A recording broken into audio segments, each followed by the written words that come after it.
Hezbollah के chief को अभी गद्दी संभाले 2 दिन का वक्त भी पूरी तरह नहीं बीता, लेकिन इसी बीच इजराइल ने हिजबुल्लाह के नए बॉस यानी कि नईम कासिम को मारने की धमकी दी है।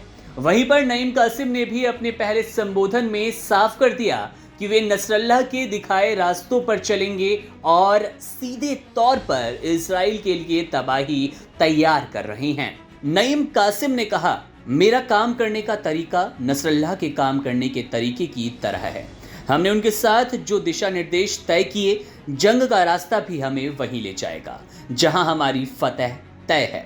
शेख नईम कासिम ने गाजा पट्टी के लोगों के प्रति समर्थन की बात करते हुए कहा कि इजराइल की धमकियों के खिलाफ उनका समर्थन एक फर्ज है।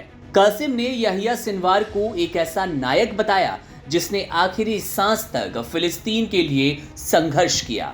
हिजबुल्लाह चीफ ने कहा कि गाजा का समर्थन इजराइल के खिलाफ हमारे क्षेत्र के लिए सुरक्षा के लिहाज से अहम है। हमारी लड़ाई केवल लेबनान की नहीं बल्कि पूरे क्षेत्र की सुरक्षा के लिए है। ईरान के साथ हिजबुल्लाह के संबंधों पर चल रही चर्चाओं का जवाब देने के लिए उन्होंने साफ किया कि संगठन अपने लिए लड़ता है और ईरान केवल समर्थन करता है, लेकिन बदले में कुछ नहीं चाहता। कासिम ने कहा कि इस्लामिक रिपब्लिक ऑफ ईरान हमारा समर्थन करता है, लेकिन वो हमसे कुछ चाहता नहीं है। हमारी लड़ाई अपनी ज़मीन की हिफाजत और अपने फिलिस्तीनी भाइयों के समर्थन के लिए है। वहीं पर सीज फायर पर क्या शर्त रखी, उस पर बात कर लें। शेख नईम कासिम ने इजराइल के सीज फायर प्रस्तावों पर चर्चा को लेकर कहा कि अगर इजराइल जंग को खत्म करना चाहता है तो हम इसे कबूल करेंगे, लेकिन हम इसके लिए इजराइल से इल्तिजा नहीं करेंगे। कासिम ने चेतावनी देकर बताया, इजराइल को हमारी जमीन से बाहर निकलना होगा। अगर वे रुके तो उन्हें भारी कीमत चुकानी पड़ेगी। अगर नेतन्याहू ने जीत का दावा किया तो हम उसे हार में बदल देंगे। आपको कुछ प्रमुख बातें बता दें नईम कासिम के इस पहले भाषण की, तो इसमें उन्होंने कहा कि हिजबुल्लाह का इजराइल के खिलाफ संघर्ष जारी रहेगा।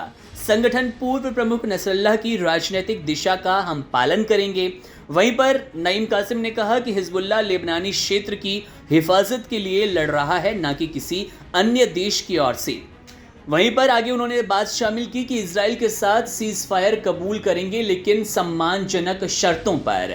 ईरान को लेकर हिजबुल्लाह चीफ ने कहा कि ईरान समर्थन तो देता है, लेकिन बदले में कुछ चाहता नहीं है। इजराइल से सीधी बातचीत नहीं करेंगे और सीज फायर के लिए गुजारिश नहीं करने वाले, यानी कि इजराइल के सामने घुटने नहीं टेकेंगे। अगर उन्हें कोई शांति समझौता करना है तो खुद सामने से आए और अपना प्रस्ताव हमें दें। इसके अलावा नईम कासिम ने कहा कि इजराइल को भारी नुकसान झेलना पड़ेगा अगर वो कहता है कि हमारी इस जंग में जीत है, अपनी स्वघोषित जीत करता है। वहीं जंग महीनों तक चलेगी, इस बात को लेकर भी नईम कासिम ने साफ संकेत दिए और उन्होंने कहा कि शिकस्त का वक्त ढल गया, अब सिर्फ फतह होगी।